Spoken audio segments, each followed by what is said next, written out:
Welcome to Fellowship Safaris, conversations about people of color and their journeys to subspecialist training in their countries of origin and around the world.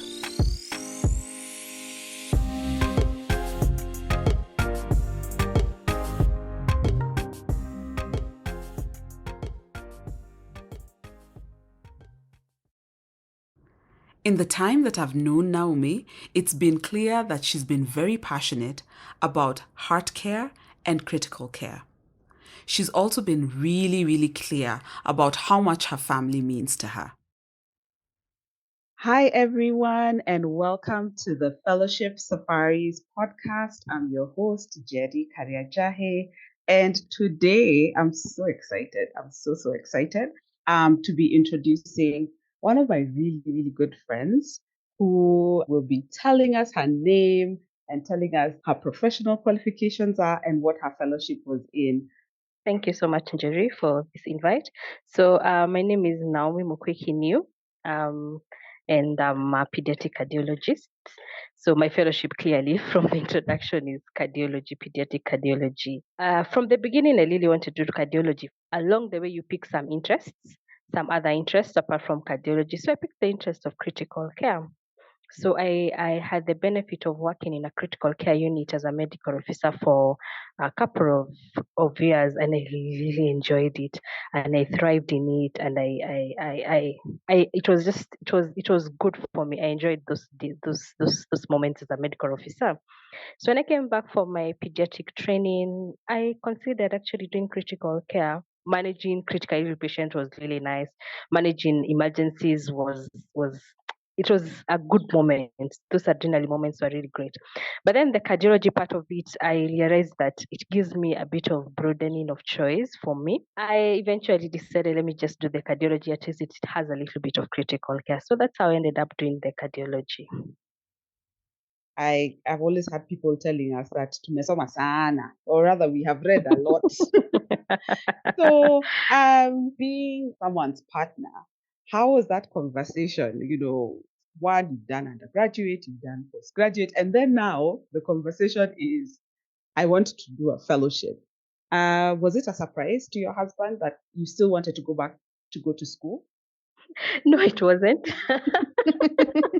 Like I said, when I was doing a medical officer, I still knew I wanted to do pediatrics and I wanted to do cardiology at some point. The timing is what I wasn't sure at what particular time. So as I was in marriage and everything, it was still a conversation that was ongoing. So the conversation of fellowship will likely be outside the country. So it's a whole new ball game. It's not like doing the pediatrics where it's within the country.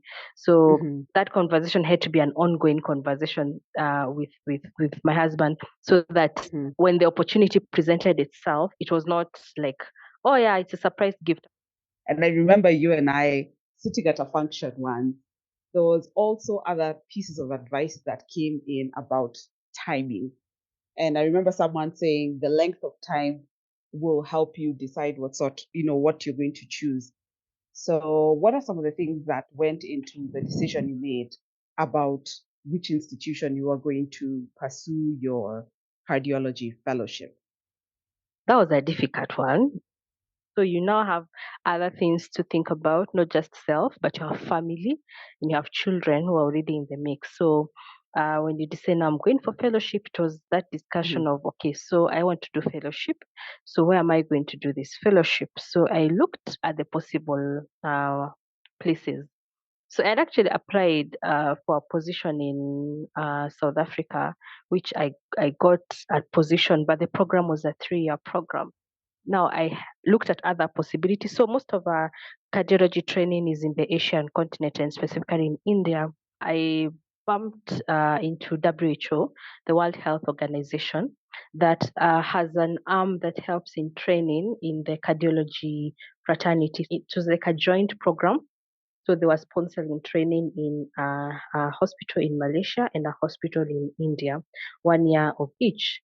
So, and I actually did apply to this program, but when I did, they told me that it was filled for the next around 2 years. So they would consider me in the third year. I did the application in 2018, end of 2018. So they are considering me 3 years after that. So I was like, okay, I feel like I need to go for fellowship now, like as soon as possible. Waiting for 3 years might be a long shot. I decided, let me see whether I can apply directly to the cited institutions. So for some reason, I just decided to do the Malaysia one. So I applied to an institution in Malaysia, and they responded to me, and that was it. And we started the process of doing a fellowship in Malaysia. So that's how. So the Malaysia option was a 2-year program. I had two options. So I had the options of a 2-year program in Malaysia or the 3-year program in South Africa. I decided to do the 2-year program in Malaysia, and that's considering discussions, ongoing conversations at home with my husband and other support systems, and seeing what would be best. We had a conversation in a function one day with some of our senior mentors, and they were like, at some point, yes, you do fellowship, but at the other point, family is very important. So don't lose your family as you reach out for fellowship. Were there other things that were helpful in your application process? For me, the application process to Malaysia was, it's a bit straightforward. It wasn't so difficult because I got a direct contact to the institution. Then they would send me the exact things that I'll needed. It was a lot of paperwork, so a lot of paperwork. The main question as I was doing the application is that, remember I said it belonged to a joint program that had 1 year in Malaysia and 1 year in India. So the question of whether I'm going to still go do 1 year in India came about when I was doing the application. And for me, I kept telling them I just want to do the 2 years in Malaysia. Is there a way that I just do the 2 years in Malaysia? And when I was doing my application, that was not it was not sure whether I'm going to still do the 2 years in Malaysia or I'll have to go for 1 year in India. But I made clear that I intended to do the 2 years in Malaysia. Of course, now the application for the practicing licenses of the foreign countries and all that. What helped me a lot is that they send me a list of everything I needed. So that helped a lot. I worked with those papers though for a long time, trying to figure to have them filled and the timelines and deciding when am I going to go. You'll enter at the point that you actually finish your paperwork. When you finish is when you're going to come into the program. Yeah. No, it's helpful to hear that the program was mindful of there's a lot of paperwork, you'll start when you get here. And I Yeah. want to fast forward to the time when you were preparing to travel. What are some of the things that you did that helped prepare your family for you being away? I needed to put my mind that I'm going to be away for a minimum of 2 years and have that engraved in my mind and replay that in my mind over and over again so that I come into terms with it. I would go sit down somewhere and fill the papers like halfway and then pack them back in my bag. So it's another day. The other thing is that I had 2 children. So I have to think what's the impact that going away that's going to have on them and how do I organize their lives. It had to sink to me first. Then after sinking to me, then we had to discuss with my husband on how to go about things. How do we ensure that the children are comfortable? How do we ensure that I still don't lose contact or I don't lose the connection or the bond with the children? So you have to lay out the things. They have to visit. You have to visit. So if you have to both visit, then what is the financial implication of the traveling back and forth? All those things had to be laid on the table and discussed. So first of all with my partner, and then figure out who are the people that we needed to come in to support one way or another, and then call up those support systems that we thought that they need to chip in and tell them what's the plan at the moment and how they would support if they were ready to. I was scared. I was like, so when I'm gone, I hope everything will be fine. I hope everything will be taken care of. The surety from family, the surety from my husband that's going to be okay. Let's do this. It's all of us doing it. It's not only you. Yeah, I had this backing for it's not only your fellowship, it is our fellowship. So let's do it. I think it was a lot of sitting down. I sat with my friends. I sat with you, Njeri. I sat with my other friends a couple of times and tried to brainstorm the institution that I was working here, how do I also plan with them, what happens when I'm away, and how to also rejoin when I'm back. I absolutely love how you phrased it. Like, this is our fellowship. Big shout out to your husband, big shout out to your family for being able to support you and even support you with some of the decisions you'd make from a distance. You end up leaving for your fellowship in January of 2020. And this was before, us realizing that COVID was, looming. How did that plan of staying connected with your family, how did that shift? It was nothing like I planned it to be because something happened that was unforeseen and it was not predictable. So I traveled in January and COVID came about, and by March it was heightened. There's travel bans in Malaysia, which extended for a very long time. So all of a sudden, I'm in this foreign country and I'm not able to travel back home, and neither can my family come over to visit. So that changed the whole ball game. Me and my husband just we decided that just finish the program and come back home. What kept us going? Communication via WhatsApp, a lot of chats, a lot of videos. You don't want to miss on the milestones of your children. No, that doesn't sound like it was easy at all. It was an 6 or 8 hour difference. God, I forget. But there was an Mhm. 8 hour difference. Yes. So I had to wake up in the middle of the night to Yeah. probably just do a good chat with them before it's bedtime and all that. I made it intentional, and I got into the rhythm pretty fast. I think because I knew this is not changing. This is Mhm. just the situation I find myself in.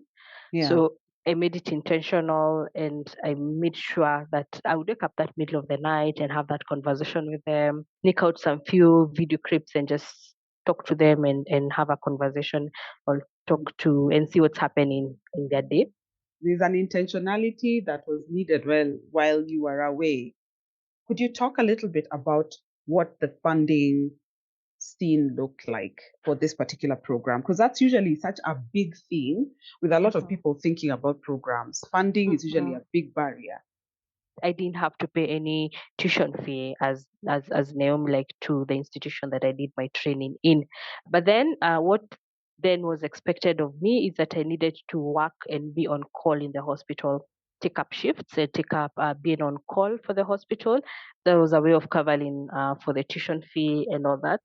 I'm glad to hear that the institution was thoughtful about that because that financial piece is usually such a huge part of our decisions. And I'm just wondering, when it came to things like looking for housing and looking for the utilities that you needed once you landed, did your institution support you or give you a list or information that helped with that, or was that something you had to do on your own? I didn't have the foresight of having someone to just guide me, and I had to get it all by myself. So partly I tried to do it and I was here, but I wasn't getting through. So I finished most of it when I landed in Malaysia. That's when I was able to get most of the accommodation sorted out. It does not sound easy at all. And I think it Yeah. also speaks to you're really being determined about this fellowship that you are going to do and, focusing on that. Which leads me to my next question in terms of how was the actual training and the fellowship itself? What was that experience like for you? The training itself was really nice. The skill base was good. The fact that when I got there, when I was here, I tagged along some of my mentors. I grateful to them. They taught me a little bit of this there. So when I got there, I had some little cardiology information, little cardiology knowledge. Their expectation is that it was someone who was trained. Because remember, I said like it just to them it was a 1 year in the institution, so they expected that you come with some knowledge or some previous skill base in cardiology. I had a little bit of that skill base, but the training itself, the institution is a big institution. It was purely a cardiac center because their healthcare is a little bit more developed. So they have a couple of pediatric cardiologists in the other institutions who are able to take care of the medical cases. So then the major surgical cases, they only have like three 3 centers in the country, 3 to 4 centers in the country under the government that do the surgery. So ours was the largest of them, or the main referral institution for the country. So being a cardiac center made it much easier for us. And that was very, very helpful, especially because of the COVID era. So when COVID happened, so we were not turned into a COVID hospital, which was very, very, very helpful for me. Because then if we turned into a COVID hospital, then my fellowship would have been not much training. So what happened is that the other hospitals needed to release all their cardiac patients into the referral institution, which was the institution that I was doing my training in, as they sorted out the COVID patients. So that made us the main cardiac institution for even the medical cases that previously were not experienced or seen in the institution that I was training in. So that helped a lot in my training. My training there generally was a hands-on training. How easy was it, or how difficult was it to be able to get sort of this experience before you left? Did you have to push for those opportunities before you left? Most of the programs outside there expect you to have some basic knowledge of the area.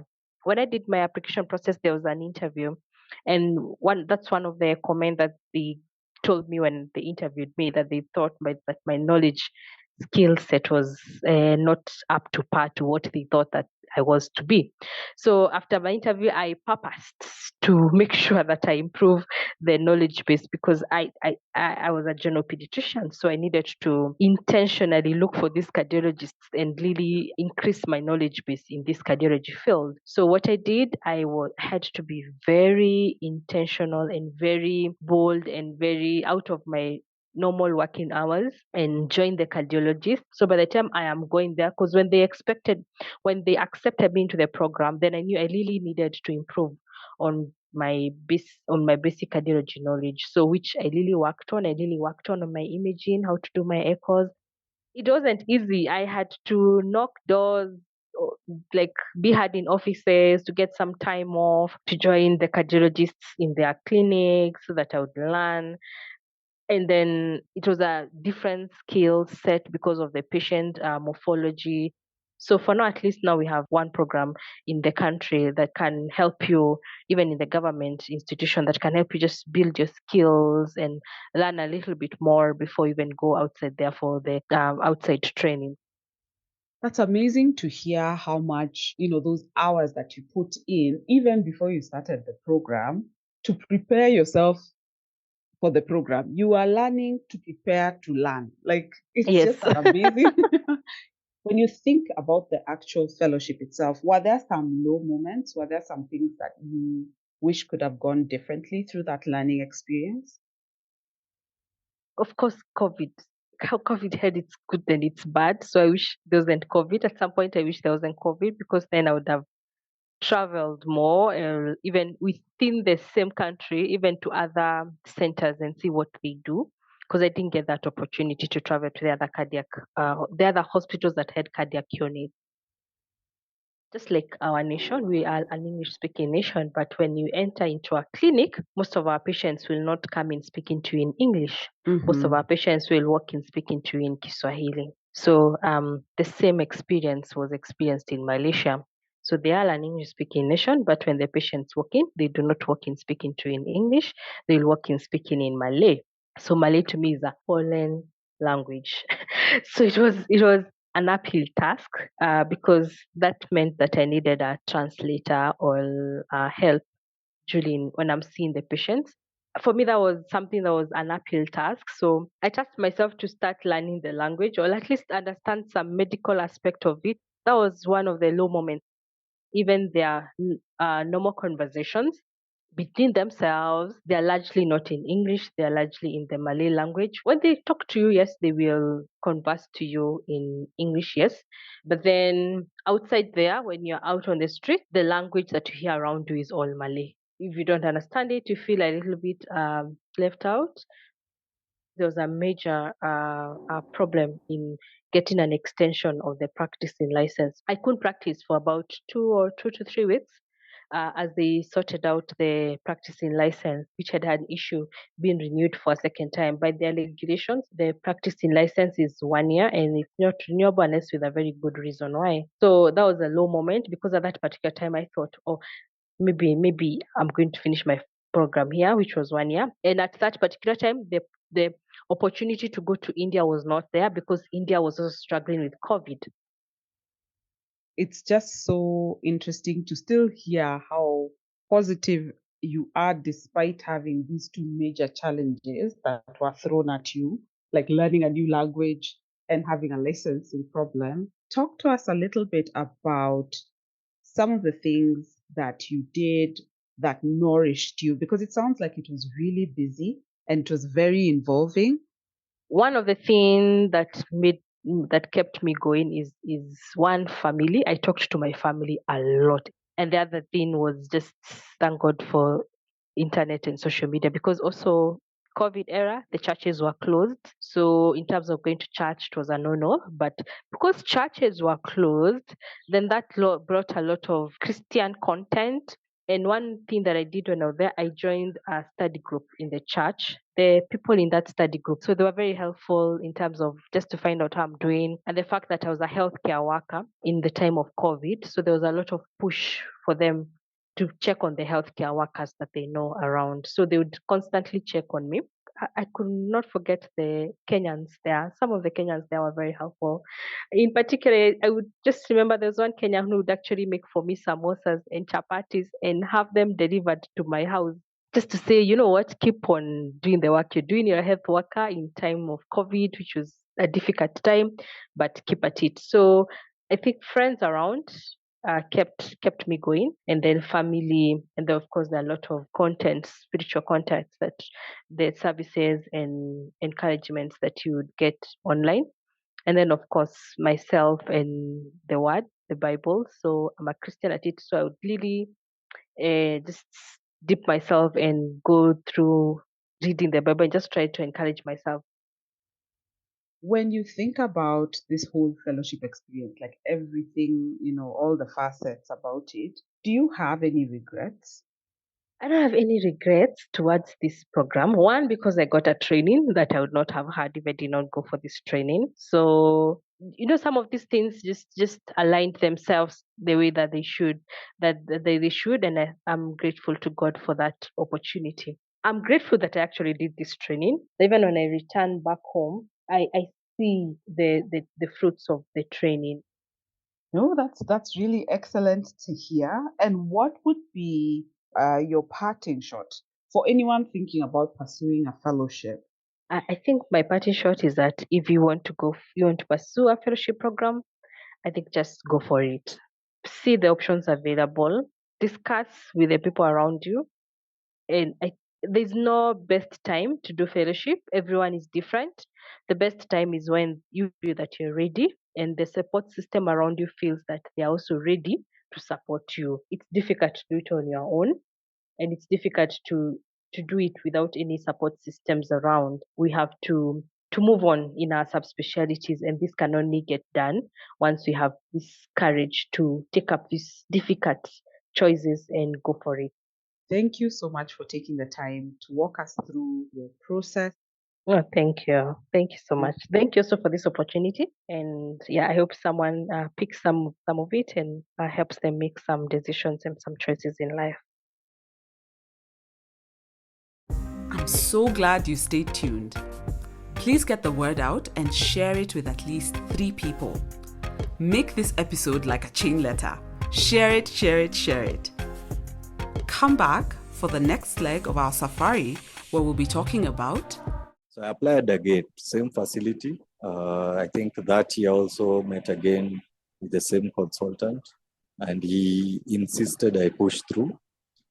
Actually, that was end of 2017. Insisted keep writing, keep asking for admission. So when the acceptance came in, that's when I took the initiative to join my senior colleagues in their various clinics so that I get a feel as to what will be the demand on that side. So I used to go to the National Hospital because that's where they see most patients, and also at my facility at the private clinics join the consultant when the opportunity arose. It takes a village to make this podcast. Strategic and creative direction was done by Josephine Karianjahi and Melissa Mbogwa. The producer of the show is Melissa Mbogwa. Tevin Sudi is the sound engineer, with thanks to AQ Studios. The graphic design was done by Benjamin Boyer, and the original music was done by husband extraordinaire Mwakavi Maweo. This is an Africa Podfest production.